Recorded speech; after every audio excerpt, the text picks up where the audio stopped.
Welcome to the Game of Attention podcast, the podcast led by industry leaders exploring creative in a technologically advancing world. Hear from experts across the CPG industry, navigating creative effectiveness across channels such as advertising, e-commerce, and in-store. Released twice monthly, this is the podcast you don't want to miss. Hey everyone, welcome back to Game of Attention, the podcast where we dig into what it takes to cut through the noise and actually capture real human attention in today's creative economy. Today's episode is titled Breaking Silos, Driving Collaboration Across Marketing, Design and Insights. And I'm thrilled to be joined by Ellie Rodriguez, the SVP of Business Intelligence and Audience Science at IPG Media Brands, and Ellie Farrugia, the Managing Director at Kinsman & Co. Did you guys want to do a short introduction each? Ellie, did you want to start? I've been working in digital marketing analytics across different teams, from data science to paid media marketing, agency side, client side, even consultancy side, for almost 2 decades. A lot of my work has centered around bridging the gap between audiences, creative, and then bringing that all the way through to the actual business marketing insights and driving outcomes, a lot of the time through personalization specifically, and really understanding how we measure all of the different pieces that impact the performance of marketing campaigns. Yeah, so I'm Ellie. I started Kinsman & Co. about probably a year and a half ago. Background is, agency side, digital marketing, heavily learnt digital in my first career. So also worked at IPG Media Brands back in Australia, and then moved kind of different agencies and client side, very performance-based, very growth focused, and now run a kind of growth advisory firm focusing on businesses, helping them to scale. But always the challenge, I guess, when I first started my career is content was a thing, but it was never as, important as it is today and kind of at the forefront of everything. So when I started, it was like PPC, paid search, very heavily, versus now, obviously, the platforms have changed to be content first, even I guess, paid search itself. So yeah, totally a different world, but obviously always changing, for that's, I guess, what digital is, right? Is that it keeps you on your toes. Shall we dive into the first question? Ellie, how do you think large organizations maintain seamless collaboration across global teams while ensuring agility in execution? I think it's always been a challenging one, even when I was agency side and client side. I'd say it's going to be a challenging one unless senior marketing teams come together and decide, from the top and bottom up, that it is going to be collaboration. I think when I first started, it was agency, you'd have separate agencies, a PPC, etc. Then I went to one that was full service. And from there, we learned okay, actually, we get a brief and we all do it together. So I think that was a really unique experience when I had that. And then, bigger agencies have tried to buy others and try and bring it together, but it's really tough unless you've kind of got one leader bringing you all together with the same objectives, same consistency. So I would say it's always been a topic, and I just don't know why it's a non-negotiable that we should always be one team. I think without that approach, it makes the job pretty impossible, and is some of the biggest politics, I think, in agencies when there isn't any collaboration and there isn't any egos. So I would say, it's pretty fundamental. When I went client side, then when I built a marketing team there, it was we are all one team together: paid search, SEO, analytics, data, and creative. And sometimes creative has always been the hard one to come together because, we tell you how the creative performs, and then creatives obviously think about it from a visionary point of view. So it's different, but if you don't all come together, it's just a no-brainer. You won't deliver on the same objective. The best results I've always seen from content is when everyone's doing it together. So that is working together on the same objective, the same brief, using the same tools, using the same process. And I think by having those together, and it's a playbook that we all believe in, but it stems from the top. When you start having different heads of marketing or different people that are, this team does that, this does that, it just ends up falling apart. So it really has to stem from a senior marketing person in order for that to work, or else it's just you're actually being inefficient. You're wasting time going back and forth. So I would say, it's all about really the right leader you have that brings you forward. And I would echo the piece around having a playbook or a framework. To your point, right, you want to be very diligent about what's shared across the team. So shared goals, a shared language or communication style, right? If we're calling something success, right, what does that look like? It needs to look the same to everyone. Yeah. Otherwise, it will lead back to those competing goals. It will lead to competition rather than collaboration. Correct. It will lead to inefficiencies and people doing the same work or redoing work. And you really have to have that shared language, the shared goals, the shared tools and platforms, exactly like Ellie said. Even if collaboration wasn't the goal, it breeds collaboration because you have no other choice, right? You Yeah. kind of all die and succeed by the same set of goals. And do either of you two have any like rituals or like practices you found that like genuinely move the needle on cross-functional collaboration at all? I think, and it may be the same for Ellie, right? We do a lot of cross collaboration because what I find, and I like to breed this in general between my teams, is when you are trying to bridge the gap between two different teams that, again, don't really understand what each other does, it makes it more difficult to share that language and to share, okay, this is what I need from you, and this is how I need it. You kind of get caught up in, especially from an analytics perspective, right, where we are often kind of behind the scenes and getting all of the outputs. You get caught up in, here is my world and here is what I'm working on, and then it becomes really difficult to share it out and for other teams to understand what you need, and then for you to translate that into what they need to produce something that's useful. So we do a lot of, I mean, team building I think is essential. There's different ways to do team building, but really it's about bringing the teams together and saying, let me show you what I do, right? Let me show you at this level, and then help me understand what you do, and we can find kind of where that intersects so that we can leverage our skills and your skills to help each other. Agreed. I think, I mean, like I'm pretty process driven. So I would say I would try and focus on, okay, when are we doing our collaborations together? Are we having our weekly calls? Will we go through like, could be a basic of just sharing trends at the moment or creative ideas and everyone being able to share, even if you're not a creative, showing your own creative ideas. And then also, especially when like, you know, in marketing, everyone gets a brief for something. You're briefed on a campaign. It should all be done together and ideas should all be done. So I think it's flat, the hierarchy it can be, whether that's a senior person also sharing ideas and someone brand new. It should be that it is like you've got at least some steps, like, yeah, a weekly process or a monthly thing that you will go through together to review campaigns. And so I think that should be, you know, fundamental. I think there's also an element of, you know, I think some things get like brushed under or swept under the rug. So especially if there is people then not following the motto or not following or becoming a part of that collaboration, you need to obviously have a word with your team to say, this is how we operate. This is the values that we set in the team. It is to collaborate. It is to work better. If you don't want to do that, that's not how we operate, kind of thing. I think there's always some people, which I get, like creative is subjective. So there's always like, you're always going to either be upset if someone gives you, you know, that feedback, but it needs to be that we're all together on like, it's not personal, we're working together. And so I think there's a lot of emotion in creative. So it is to make sure that like, you know, you're on the same page, it's not personal, and we need to all kind of like, you know, sing from the same song sheet. So I think that is like making sure that the leaders also are replicating what they're saying. Yeah. And making sure the standards are set. I think it's hard, but having some of those benchmarks in place or consistency of like process and calls and team catch-ups. Of course, social stuff is really helpful. You've got to really work on if a new campaign comes in. Everyone must work on it together. Everyone can share it. I mean, we did it one for a current client pitch we're working on at the moment.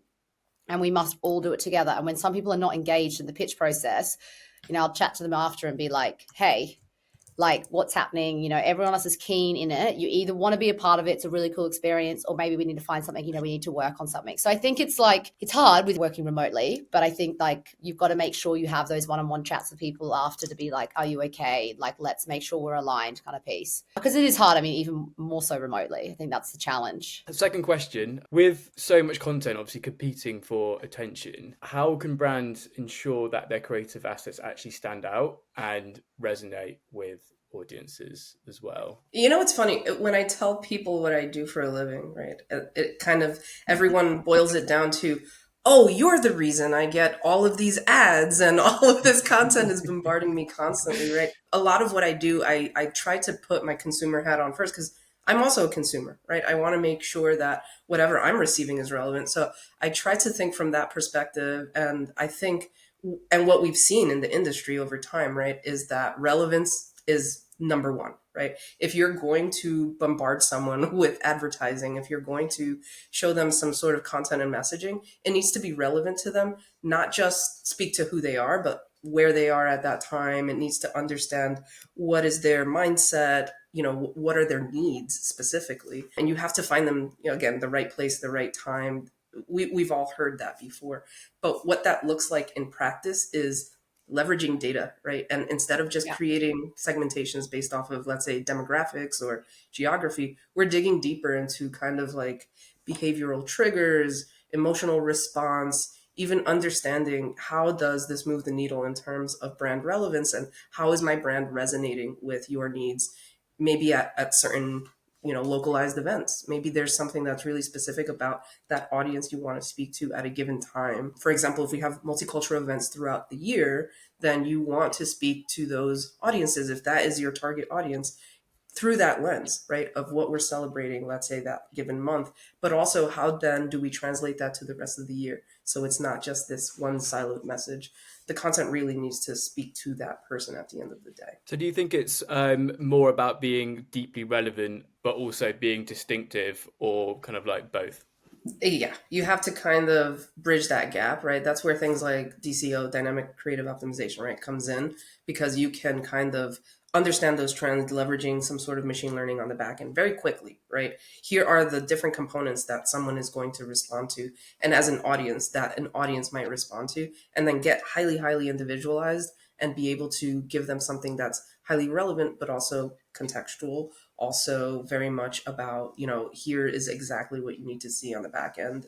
So it's not just kind of living in a bubble, essentially. I think it's a known problem that creative right now is really difficult. Like, I think in general, I remember when I used to run campaigns for like 6 to 8 weeks, or maybe like not even longer, 3 months, you might run the same creative messaging.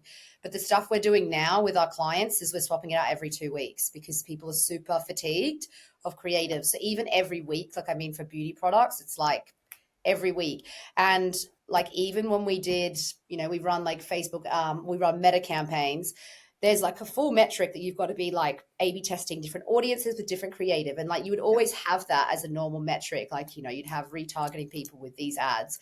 But now it's like a full entire funnel of changing the messaging all the time, changing the copy. I mean, I think it's quite difficult for businesses at the moment to see returns on creative. Like, that's what they want to see. I'd say, yeah, like, you might get a good return for one period, and then it may actually completely change. And so I think it's quite stressful for creators in general. I think the whole thing of AI and like, freelancers everywhere means there's some really amazing creative out there, like from people that have just made it from their bedroom. So I'd say, like, to keep it relevant, there's a lot of people that should just be learning from the younger generation. I'd say they're really shaping it. The best kind of stuff we've tried to learn, like, it's been an evolution for us. When we started the business, it was like, cool, we know creative. And then actually it was like, wow, there's actually some insane stuff happening. Like, of course, there's testing hooks, doing trials of every piece of content, testing on different channels. Like, some people are just this agency specifically for YouTube content. So I think, like, testing framework is key, of course. Always have a testing framework. The businesses that are far behind are like the ones that are like, one, nervous to test and just want to do the same creative. Like, we have got clients that just want to do the same brand guidelines, that sticks with the guidelines, but you will see it impact your results. And you're probably going to blame the agency, but it's actually not the agency's fault. They are trying. So I think performance agencies have now become like creative guides to the teams. And I think it's just really difficult. So to stay relevant, I'd be like constantly trialing it, or having like a beta version of the team where you're like constantly testing new creative. Sometimes we give the team like small projects and mini brands just to test new content out and see what performs, to have the data.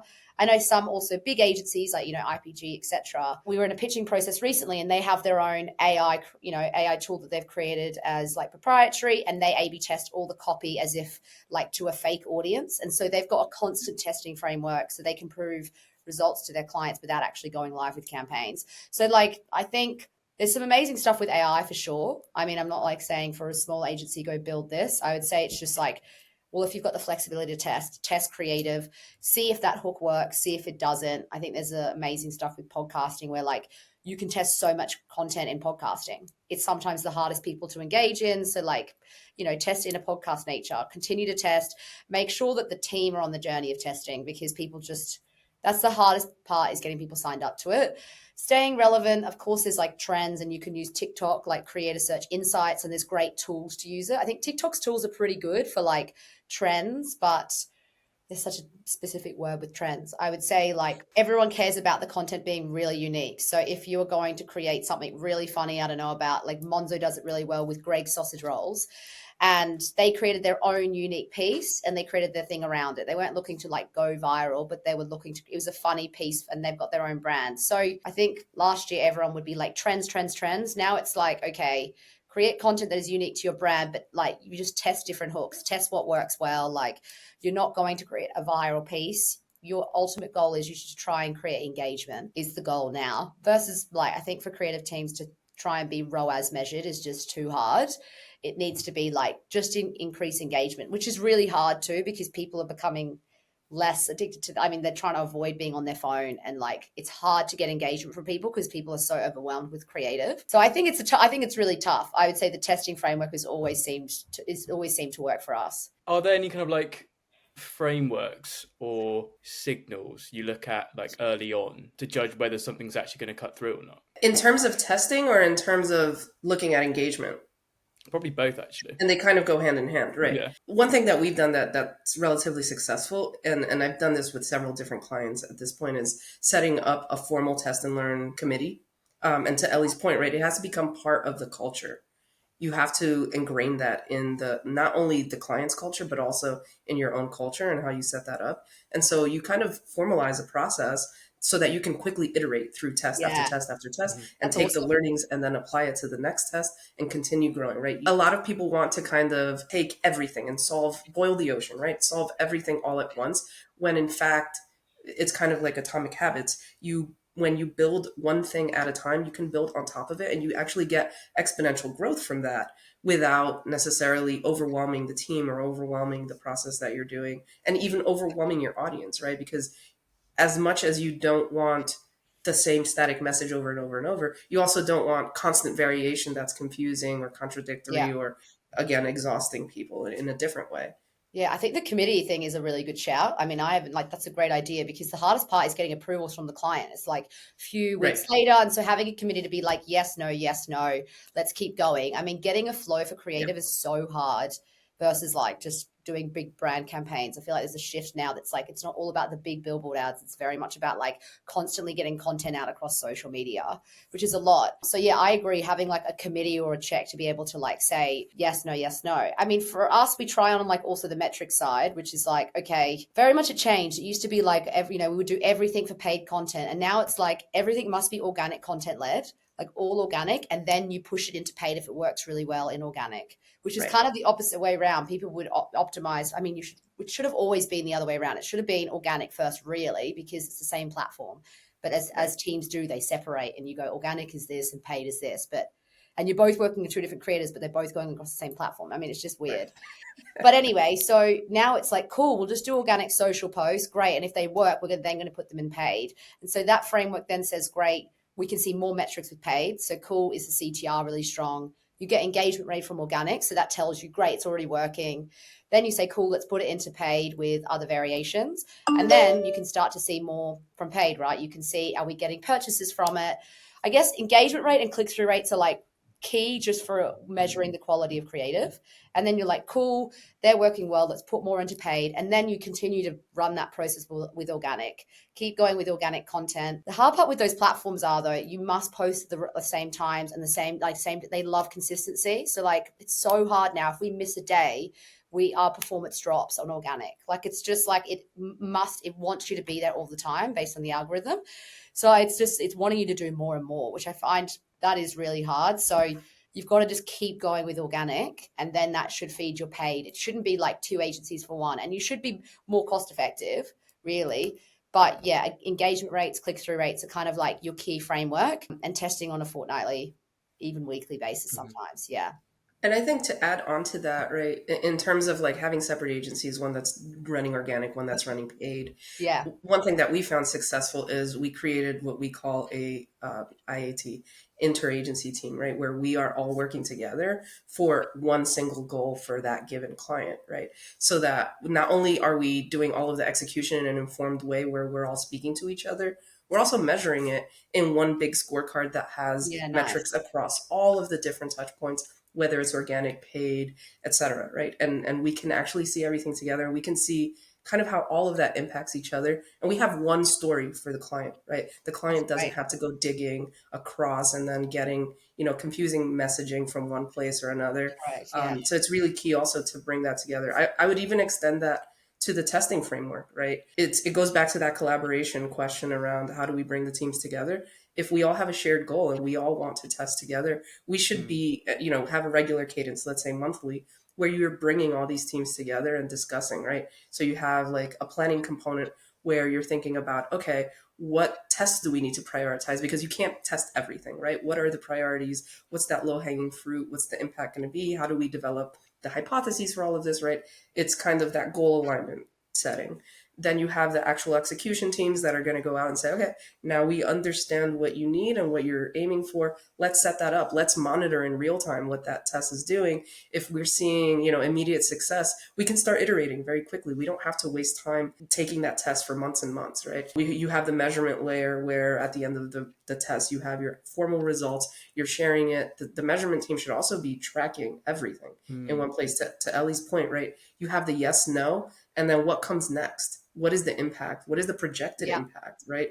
So that you can then quickly put that into market and see how it actually does. And again, as you iterate, those things are going to change over time. And then again, the last piece is the culture. If you don't have this testing culture and you don't have that alignment at the leadership level across the client team and the agency teams, it'll fall apart, right? And so it kind of becomes this cross collaborative beast almost, right? But you have representation from each of the teams and input so that it kind of continues to grow and work very seamlessly. Yeah, as a team for sure. Moving on, what do you think is the best way to translate consumer insights into impactful creative decisions? Again, I've always worked in analytics, and I've worked with a lot of different clients, whether I'm on the client side or I'm on the agency side. And they sit on mountains and mountains of amazing first party data, right? But not everyone is using it in the most creative way.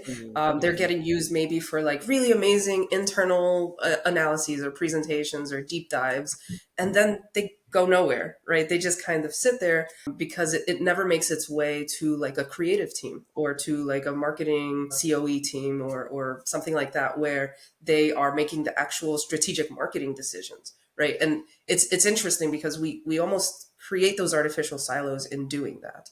And so I think part of it is what we've talked about before, not having those shared goals and that shared communication, which then leads to that siloed effect. But also that communication piece that I was talking about before includes a piece around translation, right? If the analytics team can't translate trends and insights in a way that a creative team can understand, how can they action on it? Right. So if I'm going to use an example, right? If I'm telling my creative team that, I don't know, selling items to millennials, like there's a product, right? And millennials are over indexing on this sustainable product. And we see in particular that the sales go up during back to school season. The creative team is like, okay, great. What do you want me to do with that? Right. It would have been better if the analytics team already thought ahead, right? And is thinking strategically and putting kind of their business mindset on and saying, okay, instead, why don't we talk about the fact that we should be targeting millennial parents at a time when their kids are going back to school with this specific sustainable product that makes them feel good about being eco-friendly and doing something good for their child. And, it's worthwhile because, there's a cost associated with it, and that cost is worthwhile to them, right? That, I think, is something the creative team can then use and say, oh, I know how to speak to that, right? I can develop content and a message that speaks to that specifically, versus if you're just quoting the trend. It gets lost in translation very often. One thing we do very well on my team is on our overall team. I'm just one cog in the wheel. That's how I think of it, right? We are analytics, but we work across a joint team. And to Ellie's point, when we have strategy and tactical meetings or briefings with the client, we actually bring everyone together, and we call them stratical calls, where we're bringing strategy and tactical together, and everyone has a different perspective that they're providing. All of that helps kind of feed that, right? So when we bring insights, it's not just a data dump, right? Let's say the audience team is there and they're saying, oh, we're seeing this with audience. Can you guys help us contextualize that from a data perspective, right? So those insights become really informed, and it becomes a data story, right, for that client to understand from a business perspective. And then for someone like the creative team to take that and action on it. Yeah, I mean, I completely agree. I think the hardest part that people underlook is the time. Like, for like people just to say, Yeah. like a CMO or a head of marketing, whatever, whoever's getting the results or starting the process should say, I want to make sure we dedicate time, like half an hour a week, to look at the insights during this period. Because I think the whole time no one really does, and you're going through all of this, like everyone's doing a million miles an hour. I'd say before you do the campaign, like the insight should be number one, because especially like not especially creatives, but those that aren't really data driven will kind of disregard it. So again, it stems from the top, the objectives, whatever. If our objectives are engagement rate, let's look at the current engagement rate for everything we've got. Let's set a benchmark.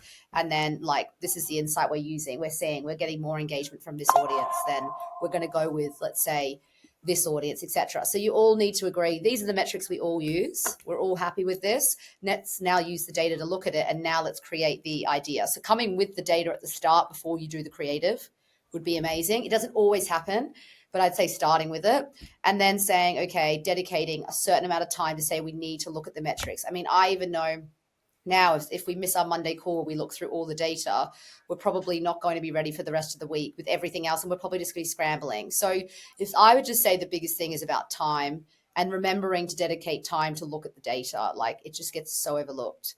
So that's probably the biggest one I would flag. And I don't even do it enough now, but because everyone's got 1,000,001 meetings, but at least 20 minutes is enough to say, come prepared with the meeting, do 20 minutes before and bring the data that we need, and then guide the rest of the week and do it on a weekly basis. At least that you've got you're informed by something and not just opinion. You also see the impact of your optimizations, right? We actually have Monday meetings and Friday meetings. So the Monday meetings with client, exactly what you described. We bring the data, we go through, we have a game plan. Optimizations happen throughout the week. We can start to see, preliminary impact on Friday. Then Monday, when we see the full impact, again, it becomes this cycle where you share those results. Do either of you have an example where a surprising insight actually directly shifted the creative direction at all? I mean, it's always a surprising one about usually when you've got a talking head versus like a piece, the change of having a person in the content will always just be a no-brainer. And I think like more for maybe not for me or for us, it's more for the client. They're so surprised when you say, put yourself in the content. It's like blows them away that it's the best performing ever. Like, it's because people want humans and they're so craving it. So I would say like anything that makes you feel uncomfortable that you're doing, you should probably do it. Like, because people love uncomfortable content, stuff it's real. The hook stuff, sometimes it does surprise me. Like, obviously everyone loves a hook. So I would say sometimes when we're actually, you're testing different types of copy, you can be so sure that one's going to work. And then we've tested one that's completely different.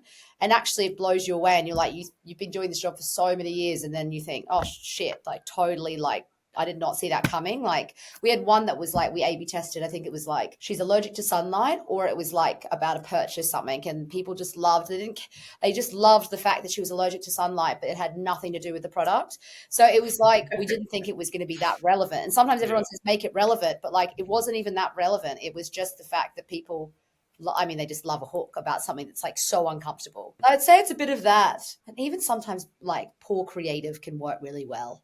Weirdly, which again, I think everyone's so tough on each other. Like sometimes like don't get so hell bent on it and just like test it, because like it would be totally wrong. But yeah, I'd say that's a few of those things maybe. What about you guys? Even starting with something even more basic, right? I worked in financial services for actually half of my career.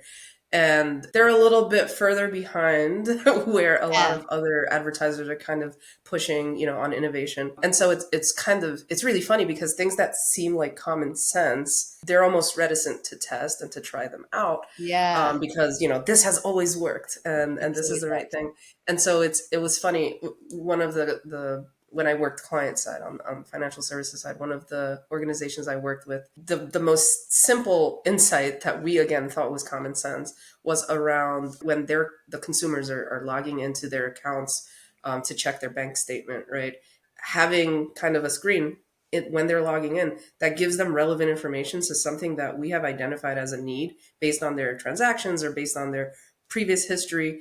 Or even alerts, like your account is getting really low, even before you've logged in, right? And you have all of that information, as long as you know exactly who it is that's getting into that experience based on their login. That made a huge difference. And it was just kind of like, but this is common sense, right? Yeah. Give people what they need Yeah. and give it to them in a distilled fashion, and don't make them dig for it, and be helpful, right? Give them something that's going to solve a problem rather than just trying to push a product, right? A lot of times when you log into one of your financial accounts, you'll just see a bunch of like credit cards or mortgage or different offers instead of offers, right? Or if you are going to use offers, make sure they're relevant. If we're going to have, a partnership with, another brand, and we want to push that brand really heavily, find the people that respond to that brand already, right? Share that data back and forth. Second party data is also very powerful. Share that data with that other organization so that it informs your existing audience who you want to like subset and say, okay, these are the folks that are going to respond the most. We're not going to bombard everyone, right? It's also cost effective in that way for you. That basic kind of something that is common sense is often overlooked when it can make really a huge impact at the end of the day. What do you guys think are the best practices for running large-scale creative tests across multiple formats, whether it be social, whether it be digital, whether it be pack, so on and so forth? I don't know. I'm pretty blown away about like everyone's new processes these days that I've been learning. Like we've been working with lots of other agencies on client pitches and RFPs, and everyone's got like, everyone's been obviously obsessed with like AI and all that kind of stuff.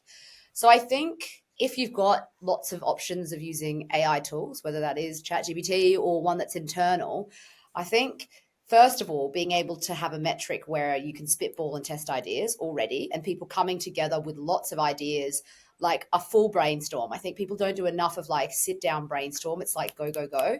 So I would say like we did it the other day, and the whole team are just like, oh, it was really nice because we thought of ideas without pressure of doing work. And, so I think just being able to spend, even if it's 30 minutes, because everyone hates an hour minute, an hour meeting. So I'd say start with that. And then where do you test it across? I mean, sometimes people get a really good testing framework across digital, right? Like it's the easiest way to get it done. If you can test it through an AI, like an actual system, then you can test it. People have built some amazing ones. Then do it through AI first, of course. Then, of course, you've got you could do it internally, how big the agency is. I'm sure you could then, go around and do actually within the agency. But then obviously on, I think, mini brands, even itself, like the messaging or different ideas. Lots of people have fake brands or replica brands that they want to they A/B test it out to a certain audience versus like a bigger audience like Coca-Cola. So you could, again, do it from an organic point of view. Organic is going to be the best way to A/B test your content. If it's like a big pitch idea, then it's going to be most likely AI start with AI. Obviously, then you have to go through an approval process. But trying to at least get it, like Marilee said, is like having a committee where there is that process of, okay, if we're going to go live with this, we're going to expect that we're going to have to change it with different messaging, different content creators. And so what's really crucial in it is having content creators doing feeding new content. It's very hard to get new content out every week from just internal teams. It's near to impossible. But if you have a influencer agency or content creator partner you can work with that can just churn out content with creators, it's a more effective way of doing it, at a budget. They also know how to tap into their audience. I'd have a creator model if you can. It's not cheap for everyone. So if it's a smaller business trying to do this, A/B testing your organic social. If you're smaller, use your organic social, give out free gifting, get content creators that are invested in the business, at least 1 to 2 that can give you more content. But organic social is going to be the best framework, and then boosting and running paid activity, etc. So I'd say, again, it comes back to the system really of how, that's kind of the system that you need to have. Digital for sure. I mean, I just think the above the line stuff is quite tough now. It's expensive for brands. Measurement is tough. Tube stops, etc. It's usually for the big brand messaging. So organic first, I think, for everything. Even testing in your SEO environment, how do people respond from an organic point of view?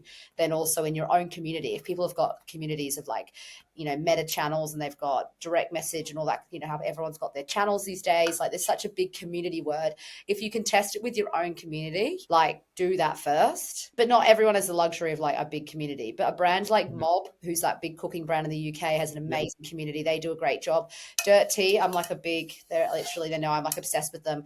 They test every bit of their content with their community, everything they test on their own internal database and everything else. So whatever you can do in the lead up and involving your customers as much as possible, it's great for retention to be vulnerable, I'd say. So if you can test organically with all your organic channels, do that first, and then do it from a paid perspective. But there's no harm in doing it with organic, I say, depending on the marketing team if they stress out, you know. We've tried to instill the concept of capital T tests, which is a very formal test, versus trials, right? Which is exactly what you're describing in organic, and being able to run something very quickly, understand it, it can be directional results, right? That's okay. It doesn't defeat the purpose of what you're learning. You're still learning something, right? And then you can quickly iterate on that. In terms of AI, right, one thing that is really successful on our end is you can create a lot of different AI agents that have a very specific task, and then you combine them with each other and have them speak with each other. So you can have an AI that is just purely for market research purposes, right? Something similar to what Ellie described, where you have a panel audience, but it is an AI built audience, right? Where you can ask different questions and you can get a lot of different inputs and then feed that to a different AI agent that is, let's say, your market researcher, that is then saying, okay, here's all of this input that we're getting. How do you take this and then translate it into something that the creative team can leverage? And then you have your creative AI, right, that is generating, you can generate hundreds and hundreds of different messages and different iterations and combinations of image and message and the format and everything, right? You can have that kind of happen very quickly, whereas, a human team in the past would have taken days and weeks, right, to generate something like that. You can kind of now allow those teams to actually be creative, right? Let the AI do kind of the heavy lifting in a sense, and then have those teams react to that. What I always tell everyone, right, is we need to be leveraging AI as an assistant, not as a tool. Don't use it just to say, like, give me this. That's great. Replace my work. That's not going to be effective, right? That's actually, Harvard actually released a paper on this recently, a study. It actually makes you less effective in the long run to do that, to try to make AI just replace your work, rather than leveraging it as an assistant that is meant to make you more innovative, more creative, thinking outside the box and bouncing ideas back and forth as if it were another person that you're brainstorming with, right? And so that I find that to be the most effective way. Again, to Ellie's point, we have what we call AI Console, which is our own internal AI tools, and we leverage it for all sorts of different activities. And it's based on the agents that we're building. And one team can build an agent and share it with another team to then leverage for their own work, right? It's not relegated just to, here's what my team does and how my team uses this. So you start also to get creative with the ways that those agents are used and how they speak to each other, and they learn from each other as well. And when you are kind of like testing and when you are iterating, how do you ensure that the feedback loop is actually like fast enough to be useful, but also rigorous enough to actually be reliable as well? I think that's where the measurement comes in, right? You have to have very strong measurement in the first place to be able to understand the feedback loop. If all you're doing is iterating and you're never actually seeing that growth and quantifying it, you won't be able to tell. And so again, it can be a simple trial where you're seeing, in general, we're seeing that this audience gravitates toward this message.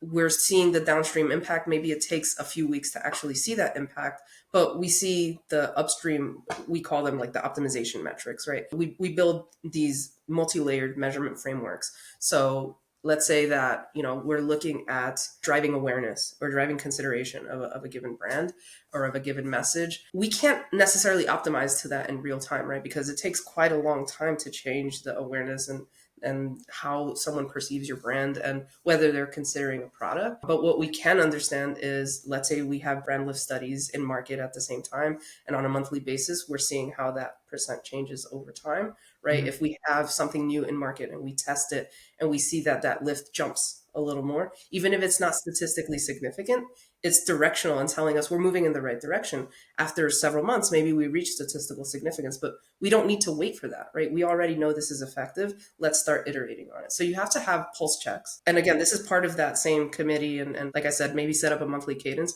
where you're sharing the results and walking through them with a joint team. And again, contextualizing it for everyone, because most of the team will not be necessarily analysts, right? They won't think of it from that perspective. And so you have to help them understand what is the business impact. I think all of that together, right? That is really what will help kind of understand what's the breaking point, at which point we move from one test to another. What's the low hanging fruit, right? Where do we start? Start with something that is easy to implement, easy to carry out, and then easy to measure. and build on that. I think a lot of people get stuck on where do we begin? And it's just kind of like identify something that you know that you can quickly change, whether it's just, testing one message versus another. And to Ellie's point, you may be surprised what you thought would win isn't necessarily doing as well. And that's okay. Right? That's part of the culture piece, and understanding that it's okay if what you thought would work doesn't work. You continue moving with that, right? Because if you've built a testing culture, everyone is in agreement that what comes out of the test is kind of what we are all agreeing to make sense, and we roll that out. I think we just spend too much time in the wrong areas. Like we spend so much time building the creative, more than we do analyzing the data. If we analyze the data, it would be better results, really, if we did. But people spend still, and that just is the nature of it, unfortunately, because there's so many people involved in the creative. But yeah, like I completely agree. It's the nature of the metrics. Like, yes, these are the metrics. If this works, we iterate, we change it. I mean, like when we first did a campaign with when we did a campaign with a new client, we thought we needed to run it for like 4 weeks or so. And actually the performance died, the CTR got worse, like everything got worse. So we identified it in our weekly catch-ups. So actually it's not 4 weeks. Now we need to change it to 2 weeks with them, So like you'll have to just have a framework. It will be different for every client based on the audience. And then you just change it and tweak it each week. It's always back to the CTR and the engagement rate for content. Like always, I'll say sentiment and stuff like that. Whatever gives you enough confidence. I mean, in marketing, it's literally whatever makes you feel confident in reporting on the data is possible. Of course, it's like everyone has their own way of reporting on stuff, but it's whatever. I mean, everyone just wants you to present to say you confidently know that you can deliver the campaign pretty much. So it's very much about like, if you're not confident in the results, the client won't be confident. It's like an entire snowball effect. If you say the creator's not working because of this metric and it continues to make sense each week, then that's what you should be using. If it doesn't make sense, then you need to look at a different metric. But yeah, I would say again, metrics, process, testing. So yeah, creative is key to those 3 areas. Different metric or different goal, right? You may be using the right metric, but you're trying to move the wrong needle. That's part of the like a multi-tiered measurement framework, like the one we build. We try to make sure that everything ladders up and that it makes sense, right? So if I'm trying to increase the penetration rate of the usage of a certain service, right, I need to make sure that what I'm measuring is people interested in that specific service, right? Not someone coming into the store or not someone purchasing a totally different product. It has to be related exactly to what the needle you are trying to move. And going back to that automation piece that you were speaking about, Marielle, how do you think automation can actually enhance creative workflows without replacing human ingenuity? I think, again, what I said before, which is I love to leverage AI. I'm just an AI geek, and it's something that I've tried very hard to instill in the team and to train everyone on the best use cases for AI and how to kind of do the right prompting and have the right usage. I think the main thing with automation is what will free up teams, and what I've seen, especially on our team, what frees up our ability to then spend time on creative insights and things like that is automating the mundane, rote, repetitive tasks. And AI is really good at that, right? There are times when you need to use AI as a tool, and those are the times to do it through automation, right? So for a creative team, things like, resizing a bunch of creative assets or changing the language from one to another. Like, these are things that you're going to need to do. When I was working for a credit card company, we were doing a lot of personalization, and we constantly had to change the terms and conditions at the bottom, like all the little text. If we had AI then, it would have been a different world, right? We spent so much time just manually entering the right terms and conditions. All of those things can be automated, and they're not creative tasks, right? They're rote, mundane tasks that don't require a lot of necessarily brain power, so to speak, or creative power. And so if you get rid of all of that time that is spent, and it's a considerable amount of time that teams spend on all of that rote kind of work, now the team has freer time to spend on, thinking through what are some trends that we're seeing and how can we kind of leverage those to drive some sort of output? How do we work better across our team to kind of communicate all of the different things that we're seeing? How do we better implement testing, right? To make sure that we're moving the needle. Even actually setting up your test, let's say you're going to have a bunch of different variations of a creative that you want to test, rather than having people wasting time generating every single creative, have the AI do that. That is still part of that automation process, so that it frees up the time, makes the team more efficient. And then you'll automatically see that it's not like the team is then going to sit on their hands and do nothing. Again, we shouldn't be using AI to replace our work. We should be using it to free up our time so we can spend it on innovation and creativity. It's a mindset thing, right? And it takes a while. It takes some training and some discussion and aligning on this is the direction we want to go, and here's how we're going to use it. Which I think, is worthwhile to spend that time up front training people to think that way and to leverage AI in that way, so that they can then spend the rest of that time understanding how to be more creative and growing in their innovation. I think it's just great from a brainstorming point of view. Like, it is going to be amazing for brainstorming. People shouldn't be afraid of using it. Like, I think there's still a lot of people who say, oh, I don't really want to use it.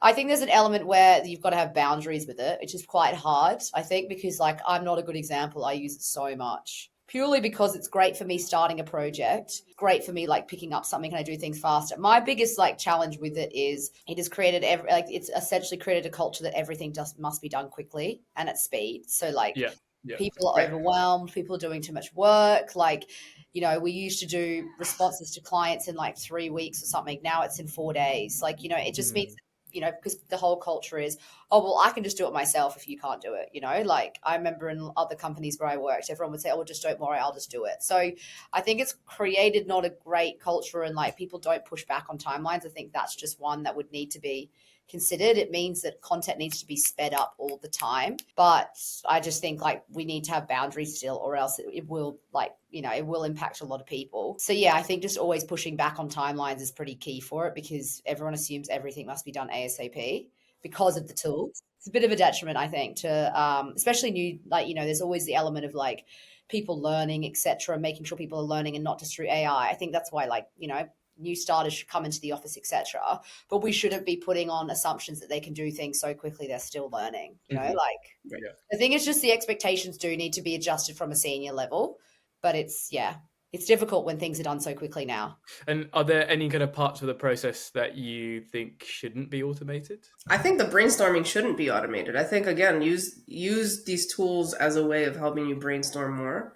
But it's essentially like Ellie is saying, you're shifting the time. You're shifting the time away from rote work to more of that brainstorming. Cutting stuff, I think we shouldn't be cutting in-person activity. Like everyone's like, oh, let's just, we don't need to have a call. And I'm like, well, no, sometimes we do just need to have a call to go through the information because it's interesting to learn and like talk about it. So what was one we were talking about today? Oh, we were talking about, we do client reporting, for example. And we were like, you know what, we could probably automate all of this, all the insights, all of the stuff we do, but then we actually wouldn't know what we need to fix and like optimize and improve. So like, I think there will be an element where it's going to get to that stage, and like we just do need to realize like, or I don't know how people are going to do it because everyone's moving so quickly, about like there are certain processes that should stay even if they are slow.